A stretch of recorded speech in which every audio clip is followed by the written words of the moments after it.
But that's how that's going to work. It's going to work the same way for violin, piano as well. Same type of thing, but you guys are easy with piano.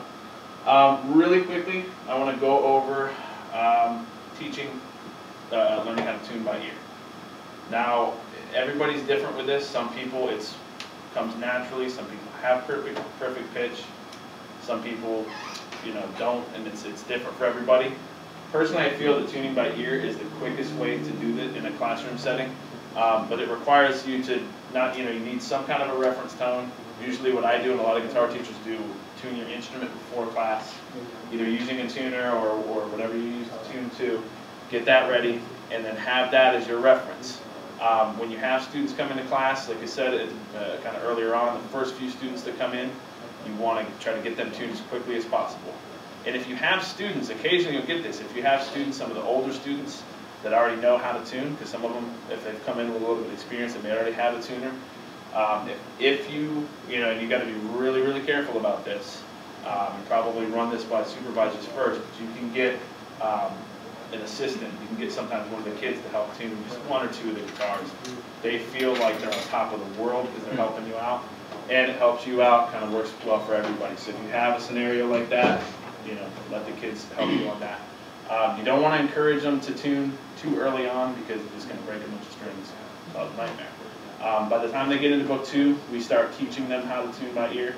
There's some songs in book 2 that are for that purpose. We're actually going to use that in a second. But again, you got to be careful with that. It's kind of a touchy area. We'll go further into that later on. When you're tuning, you obviously got to do it as quick as possible. One thing that I just did kind of on a whim last year, I had a lot of students in the class, really hard to tune fast and keep them, keep their attention, keep them in control. So I just started making a game out of it, just had them time me on how fast I can tune the guitars. So they would time each one. And it became like a really fun game for them. You get the one kid's got a stopwatch or whatever, and they time you, and then you'll have the little team that's really adamant about making sure that you're getting good time and stuff, and they'll let you know you're running low on time, do faster on the last one, all that type of stuff. But the main point of that is that it makes it go quick while also maintaining class control, because that's a very easy period of the class for it to go haywire during tuning. So you want to try, that's an idea that I used. If anybody else has ideas on tuning that they want to share, let me know. I don't know if it works for guitar class, but if you use the concert song, really the whole point of that is to use that for the teacher as a reference for tuning.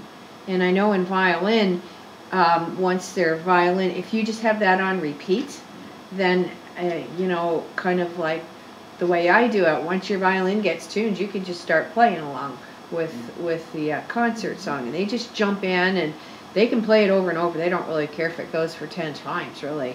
But you got the sound of the strings going, and it works. I think for violin it works a little bit different than the guitar. Yeah, because guitar you really need more time than just those 4 notes. Yeah, it's 6 2 extra strings to tune, and then the other thing with it too is just that, especially if they're coming out of an amplifier, it's just an overall louder kind of environment. And being honest, the guitar, it's a different group of kids that are coming to guitar class.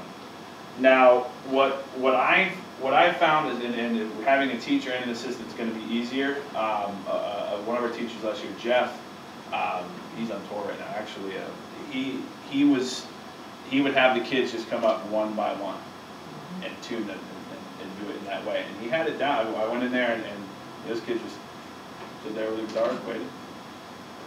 They tuned them, and it went really smooth, and I was like, this is fantastic. She did that. If you want to have them lined up, you're not going to have them sit down and then they got to walk up and waste a lot of time. Yeah. Have them lined up and just one right after the So other. the teacher stays in one position and the kids make a line. It would depend on the room. And that's one. This is one of those things that there's kind of a million different ways to do it, and it's going to vary. It's going to vary on your classroom scenarios. So any questions you have on that, any ideas anybody wants to share, let us know. And and we can go over, if you ever have questions, ask me, ask Maureen about that. Kind of go over that. Did you have something? Yeah, for the violin classes, I think they do mind if you play it over and over the one they song. do? Oh, yeah, they do. They're like, I don't want to play that anymore. Let's play something else. So there's just a couple of songs that you can kind of gauge. Like the Half Note Party is one that I also use Right, because that's it uses true. all the strings. Anything in the first half of the book is open strings. And Yeah. it's just fifths, so you can So still be doing your tuning. Your tuning, letting wow. them have some variety. Good idea. And what I did with the Half Note Party, I also changed it into like a little rhythm game. So like every week we'll just change the rhythm up. Wow. So that they'll awesome. still getting that. That's So. a great idea. Yeah, I'll kind of touch on this a little bit early, just and we'll go into it in greater detail. Since every one of us, I mean, everybody's, we have our guideline for how the program works, but we all have individualized ideas and things that work in our classes and things that work in the past. I really this year think everybody should try to share all that stuff with each other.